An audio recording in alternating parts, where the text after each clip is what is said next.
China's transition of power comes amid a pivotal point in time, where much of the world has its attention on the Asian region, given its promising economic growth amid the difficulties facing the Western countries. The Communist Party of China is the world's largest political party, claiming over 80 million members, which constitute about 6% of the total population. To get to the top in Chinese politics, one has to be instated in the Central Committee of the Communist Party, which currently has over 200 members.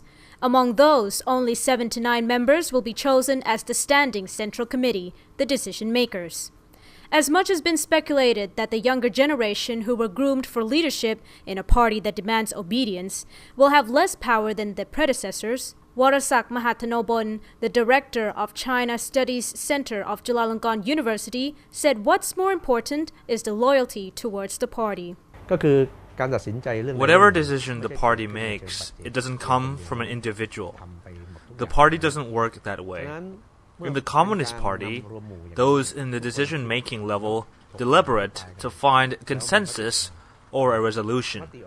After that, all the agreements made must be followed through. Even the minority voices needs to concede to the final outcome of the majority vote. This part in practice is where we may deem them as being obedient, which I would actually call it as being loyal to the party. Another point of interest goes to the Secretary General post, which holds the concurrent presidential post and chairman of the Central Military Commission of the Communist Party. It is deemed that for Xi Jinping to hold both seats at the beginning of next year will ensure that he will have significant power on China's policy-making process. The timing also coincides with the expiring terms of 10 years each of both Hu Jintao and former leader Jiang Zemin within the Communist Party. However, within the Communist Party, there is no fixed rule, as it governs the country through policy-wise, which simply means everything can be flexible for efficiency in ruling. In a span of just several decades, China boasts remarkable changes in various aspects, whether it be the economic expansion or the political diversity within the party.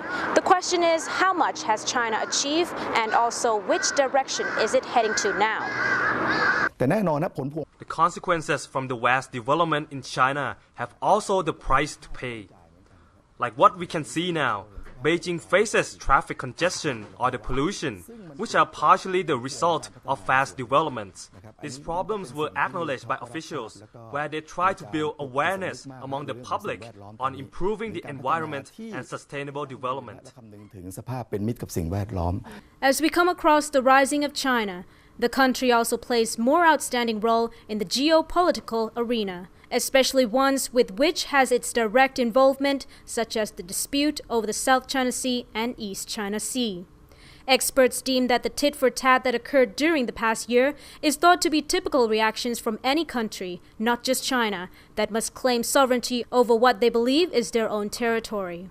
Nonetheless, the Thai ambassador to China is certain that China will make sure that the dispute will not spill over to the economic aspects, especially the trading it has with ASEAN countries.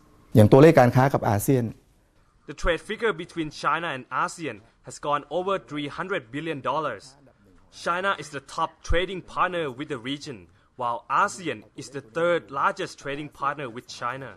This is a clear economic benefit for both and a real connection. I believe that this is a fact that all sides would take into consideration. China's increasing influence in the region and in the world community has also shaken the superpower from the West, where undeniably the ASEAN countries are now forced to exercise caution in balancing its relation with both China and the United States. The case of the United States is like the first example, which wants to be the only superpower, while China thinks otherwise. Nowadays, it remains to be seen that the United States doesn't have any notion to change their mindset. Of course, there's a conflict of interest which comes into play, such as the sea routes in the South China Sea. If it falls into China, what would the United States do? This time around, it is clear that China is going to grow stronger, and the mindset of both the superpowers will stay different. The question is, what is the cost at stake that it will bring to the world community? Juarawee Kittisilpa reports.